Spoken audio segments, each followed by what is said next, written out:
The theme for October is Living Everyday Wonder, Finances.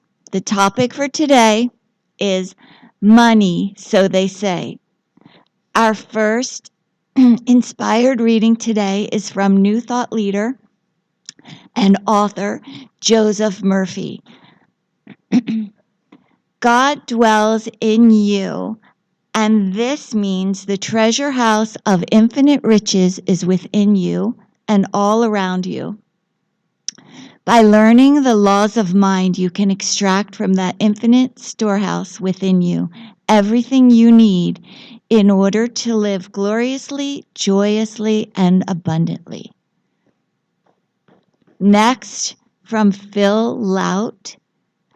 The key to wealth is learning how to take charge of your mind, learning how to process your mind with affirmations, studying and releasing yourself from the major inhibitors of the mind, and learning to better use your imagination. Said most simply, increasing your wealth is a matter of increasing the quality of your thoughts. And from Eric Butterworth, author and another prominent leader in the New Thought movement, there is little likelihood that your life can become fully functioning with prosperity unless you have a positive and creative attitude toward money. Let's affirm together with conviction.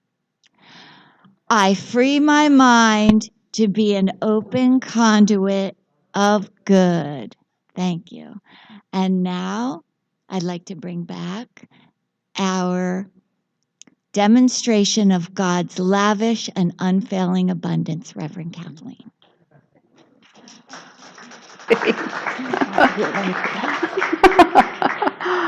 Oh my goodness. That was another plug for the abundance book, by the way, when she said that. Finances, money. For our culture, for so many years, there's been a lot of baggage around it and a lot of misconceptions. And so our entire month is really devoted to letting go of those old ways of looking at money that inhibit us from enjoying the prosperity of life, the goodness of life.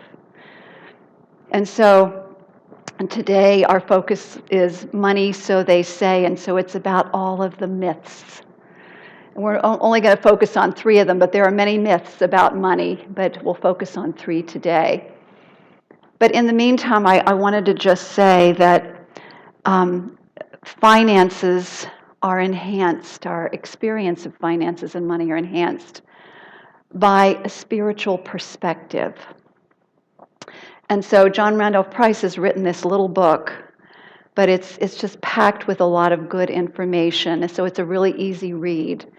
But it does help to bring the spiritual perspective to this thing called money in a really very, I think, a really a very clear way. And on page 30 and 30 through 33, there are meditations to do once a day for 15 minutes a day to transform your consciousness.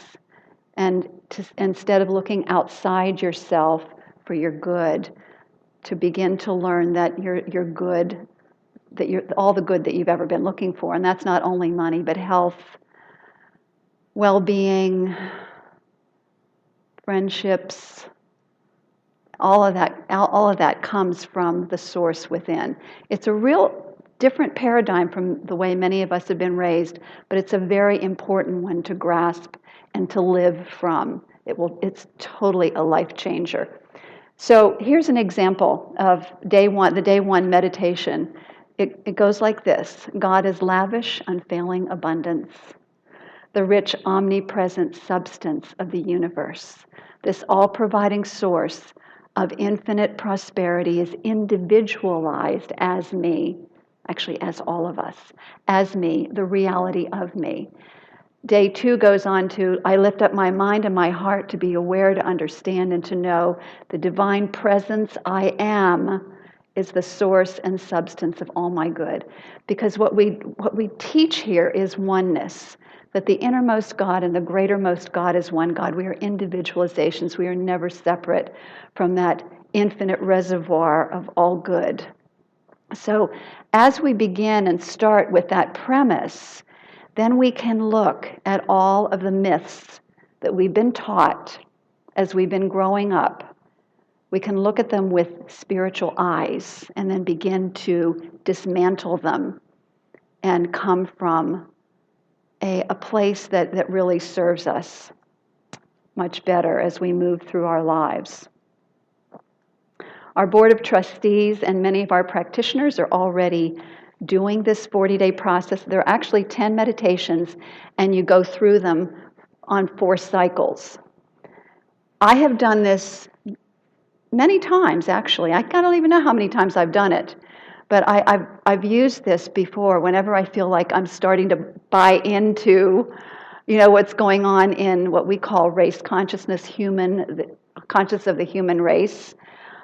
I return to this because I find it really helps me get regrounded in where my source of all good is. So if you are participating or you intend to participate in this process, raise your hands.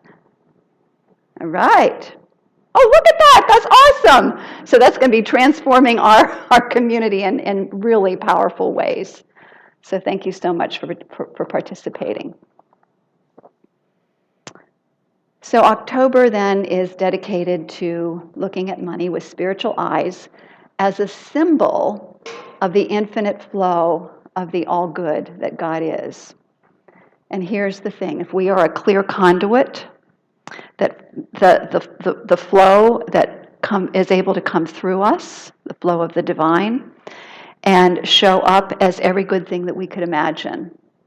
However, if our channel is blocked, and we are these amazing energy conduits, and creation flows through us and as us. But if we have blocks in consciousness that we call beliefs, we can experience poverty, lack, and limitation. So our work then is always on what we call the middle layer or the law of our teaching symbol. So, and it's the stuff that's in the subconscious mind. This is it right here in the center. It contains all of the beliefs in our subconscious mind. We want to do the work there.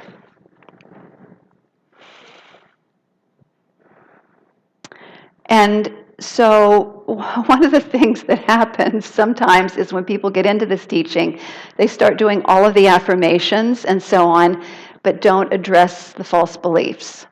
And so what happens then is that those beliefs continue to get in the way, and they're wondering why. Why am I not getting the demonstrations I would like?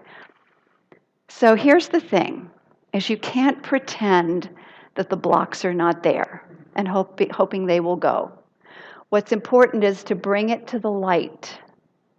Bring it to the light, be able to look at what the beliefs are, the false beliefs are, so that then they can be released with spiritual truth.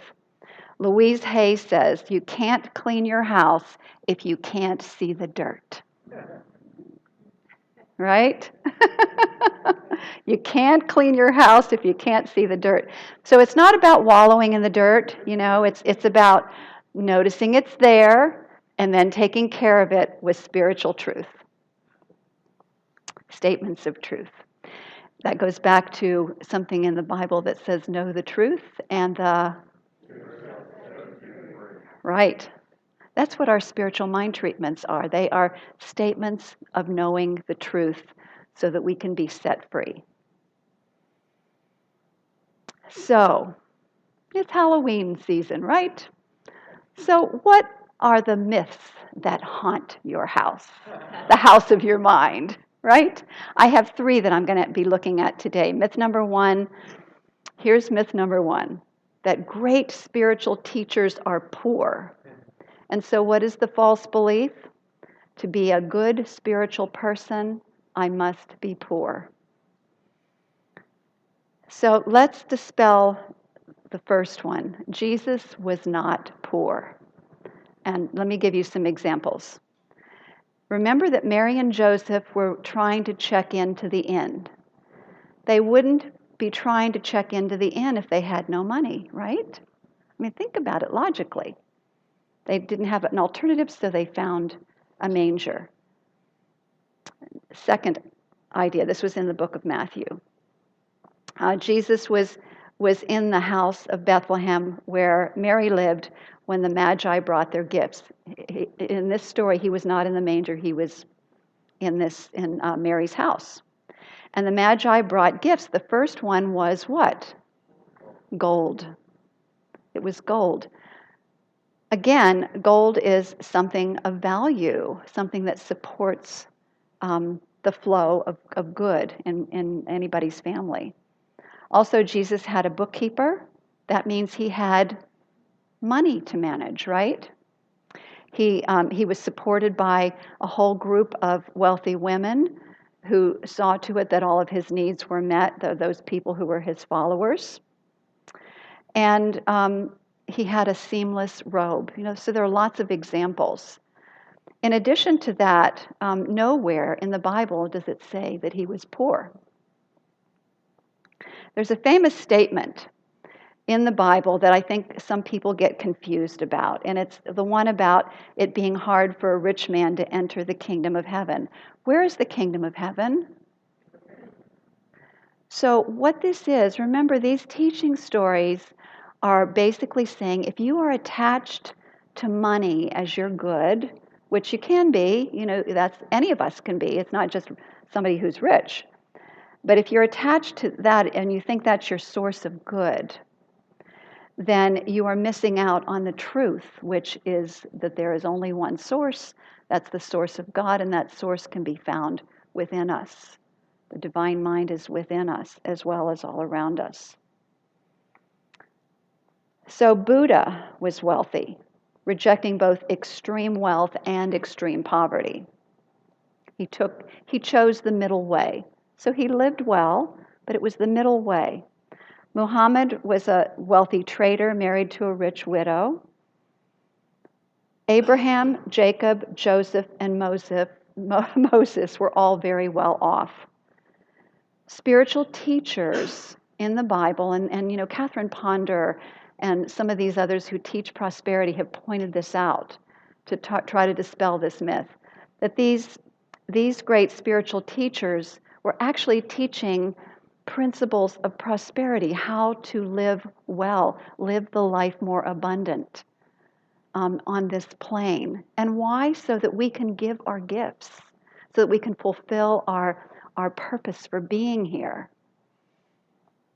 So in truth, spiritual teachers modeled and taught spiritual principles in the past, and they do now, and that includes me. Myth number 2, money is scarce. The false belief is money, and here's where the so they say comes in. Money, so they say, is my source of wealth.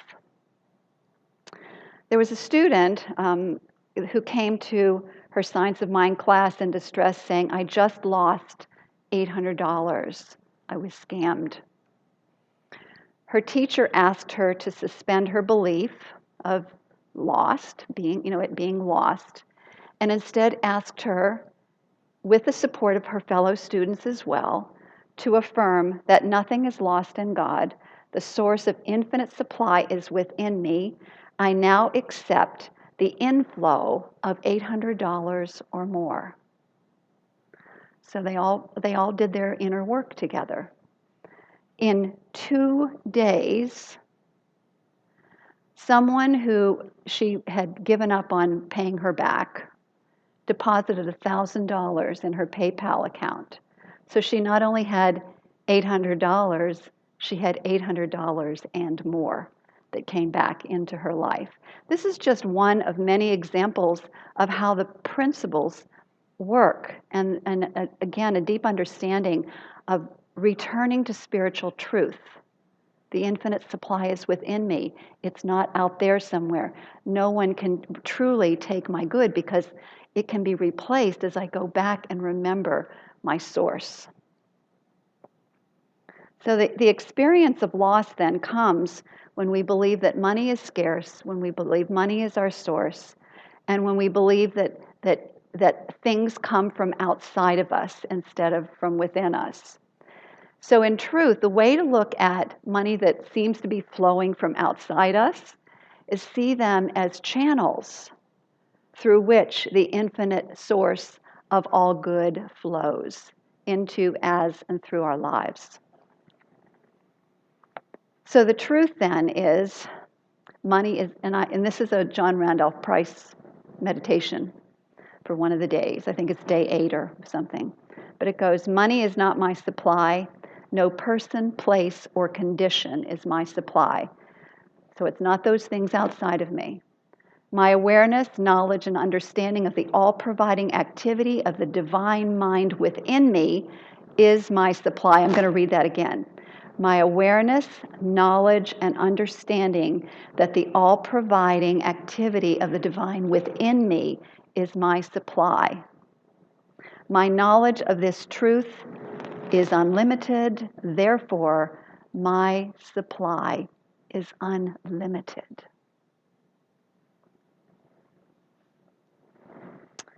Myth number 3, don't talk about money. And it's based on a false belief that money is unspiritual and that it corrupts. And you can even lose friends over it if you talk about it. So many of us have been brought up with this idea that if you talk about money, then people are going to have these thoughts about you that all you think about is money or whatever, and then they'll run away from you. You won't have any friends. So because of this concept of money corrupts, money's unspiritual, there is a tendency to carry guilt and shame around this thing called money. Our families who operated under money corrupts and money is not spiritual often fought over it, hid their finances, didn't talk about it, overspent, underspent, and other unhealthy behaviors. Keeping quiet about money seemed the right thing to do to them because that's how they were enculturated too. But we have an opportunity to let go of that paradigm. There's another little angle to this false belief that can cause some issues, and this is certainly one that I've been challenged with. We may be afraid that if we have a lot of money that it could cost friends and that we would be judged by family members as getting too big for our britches. That was truly my fear. And so when Dan and I began our life in Delaware, far away from our homes in Florida, we began to prosper over the years. And it was a gradual process over the years as we moved to different states and sold houses and, had net income from it and so on.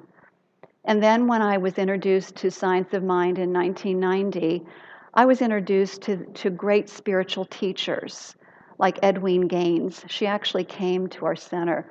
Do you guys remember when she came? She actually came to Wilmington Church of Religious Science years ago when I was first there. One of the great prosperity teachers. So she came. John Randolph Price came into the area, and I think Linda alluded to that because she was there with me. Maybe Marcy was there with me too, I'm not sure. But John Randolph Price came, and so we began to be immersed in this idea that money is just a tool that we use to share our love, to share our gifts and our talents, and also to give thanks to as a sign of goodwill. And so we began writing on the bottom of every check, "Thank you, God."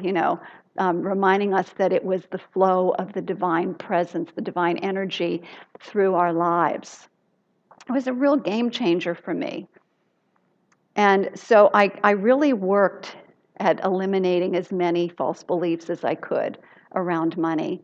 I took classes, I went to workshops, I read all kinds of books on prosperity. Catherine Ponders is one of them. It's a huge book, but wow, it's just full of so much good wisdom. And so what happened then is the one little belief that I had trouble letting go of is the worry of how my parents would respond, because I was breaking the pattern of having challenges with money. And so I was really worried that they were going to judge me, is the bottom line. So then at one point in time, we offered them a trip for their 50th anniversary to go wherever they wanted to. And my mother was like, no, no, no, no. She says, no, we're not going to accept anything. And my father had a little gleam in his eyes, and he was like, why not? So he persuaded her, he twisted her arm, and he wanted to go to Hungary, which was where his parents were from. He'd never been there. And my mother wanted to go to Switzerland. She just had this vision of how beautiful Switzerland would be. It turned out later, when one of her cousins did a family tree, that she actually had relatives that came from Switzerland. So I just thought that was pretty cool. But anyway, we took off on our trip, and then there was a very special moment on that trip that I will never forget. We were in Budapest. We were in Hungary. We were on the Danube in a dinner cruise with my parents. My sister was there too, and my dad. They started playing Hungarian music, and my dad said, "Come on, let's dance." So he's showing me how to do all these Hungarian dances, and then he's doing it with my sister and with my mom. And then he just broke down in tears, and he said, "This is the happiest day of my life." It was so powerful. But what it did for me is it broke that pattern of worry about what my parents would think. I let go of that one. Thank heavens, because it was really weighing heavy on me. And instead, I again returned to prosperity principles, that it is something to be used, it's something to be shared, it's something that flows through us, as us, and all around us. And the more that we let go of those false beliefs, the more we are able to be a conduit of that flow. So the truth is that money is just as spiritual as anything else.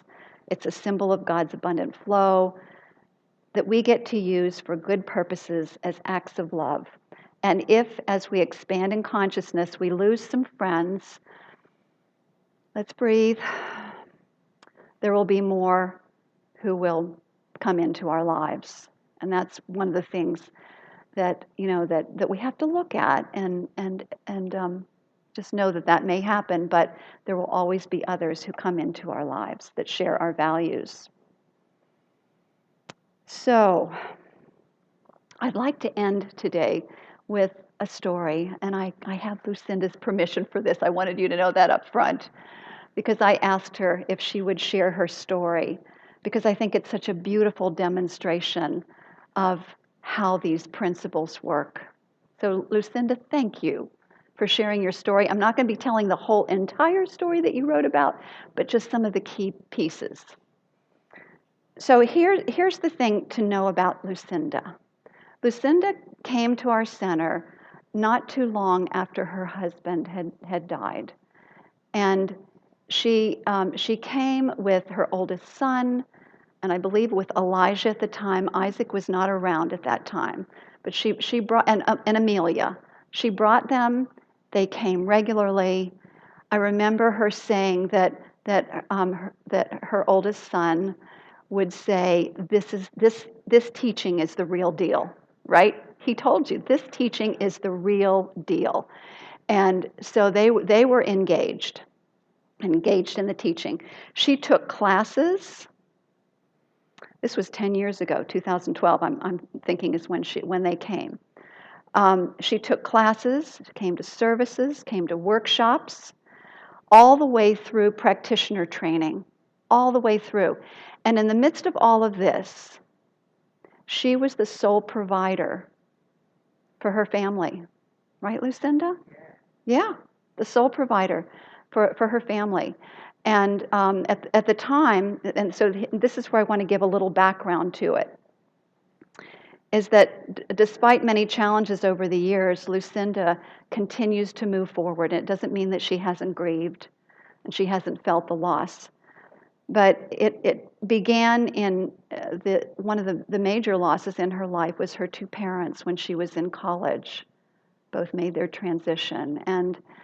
And instead of giving up, she pressed forward and got her master's in social work and worked as a licensed social worker in New York City at the Harlem Hospital. She met her husband in New York. They decided to move to Delaware and purchase a home to raise the children. And Lucinda had to give up this job that she loved, which was being a social worker, and to take on flexible work so that she could take the care of her needs and be sure that she got her husband to the bus at 4 a.m. And all of the other things that were necessary to manage her life. So the thing is so this is the background in which she is coming to services, taking classes. I mean, think about this.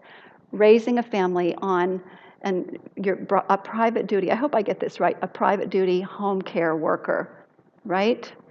Mm-hmm. So she did that for many years, so that she could be flexible for her family. And so what happened during those years is, for a while there, I guess your older son Isaac was helping with the finances, correct? Oh, he was ill, so he was ill, so even he couldn't help, and he eventually made his transition in 2014.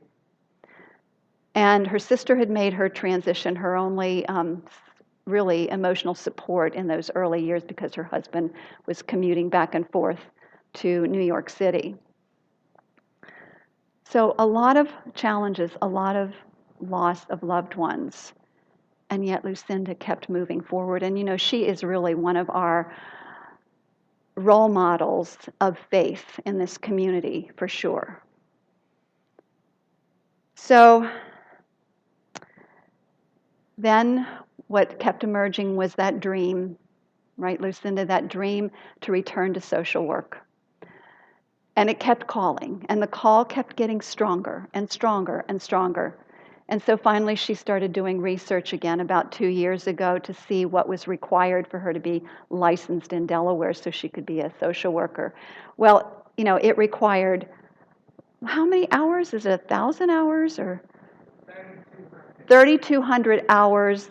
It requires 3,200 hours of time working with clients. It requires supervision. And then there's the exam, this time to study for the exam and pass the exam. Can you imagine how daunting that is when you're trying to raise a family on your income? But she did not give up because that was her dream. And we teach if you have a dream, even if you can't see a way, God knows the way. There is a way for that to happen. Well, the breakthrough came about 4 months ago, maybe 5 months ago at this point, when she went to Jewish Family Services.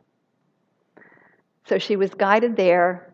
The job that she was interviewing for was not a fit, but she decided to share her dream with the interviewer. And she said what she wanted. I want a job where I'm being paid. I want, I want to be able to get the hours that I need. I want to be able to be during the week, 9 to 5, so I can have my weekends off, so I can be with my spiritual community. She just laid it out. And the woman said, well, guess what? We have a new program that's starting. Our new program is to help people who are unlicensed become licensed. And guess what? You'll get paid for the work. You'll have the supervision. It's like everything that she wanted.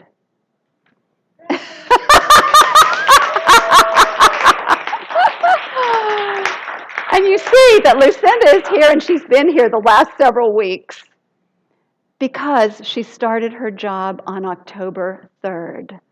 And we continue to pray and support and know the truth about Lucinda is that she passes that exam with ease and grace, and that she is a licensed social worker. We hold that. So let's hold that truth in our hearts, if we would, and let's turn within in prayer.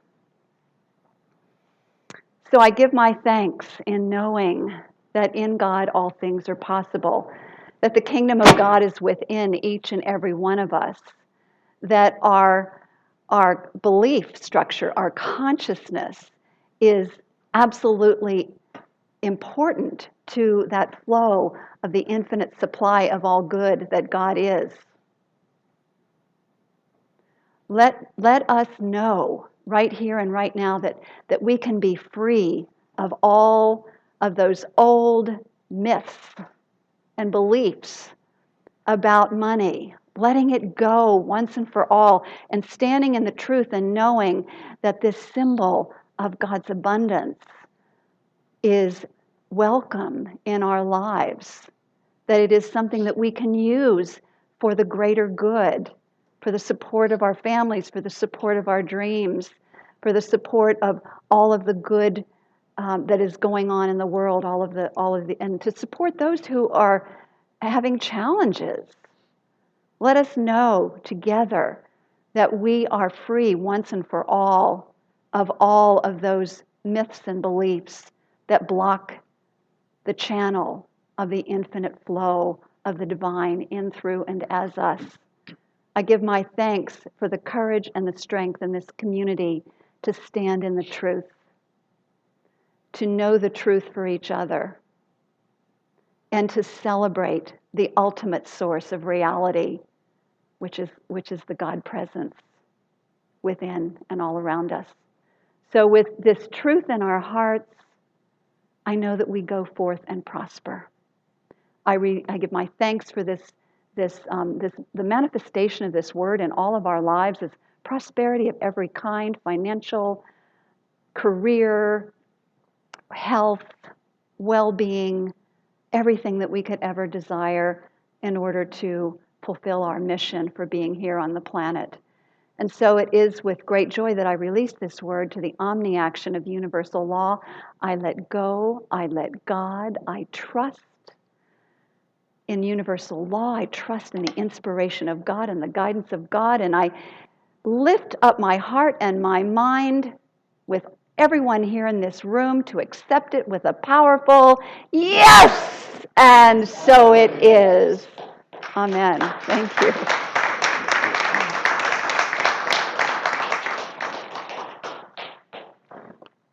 Thank you, Reverend Kathleen. Thank you, Lucinda. I just have